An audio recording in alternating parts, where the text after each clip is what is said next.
আসসালামু আলাইকুম, welcome to রোজির cooking blog থেকে। তো আজকে আমি রোজি আসছি আপনাদের সাথে নতুন আরেকটি টিপস নিয়ে। আমার প্রতিদিনের ইফতার আমি কীভাবে রান্না করি এবং প্রতিদিন কীভাবে ইফতার রান্না করলে সবাই খেতে পারবে, ছোট বড় বৃদ্ধা সবাই, গ্যাস হবে না।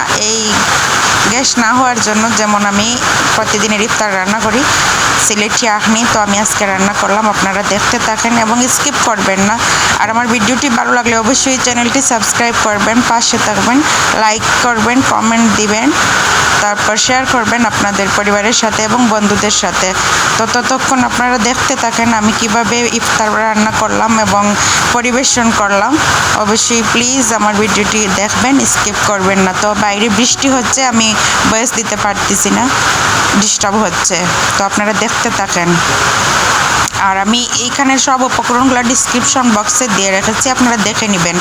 আল্লাহ হাফেজ, আপনারা ভিডিওটি দেখতে থাকেন।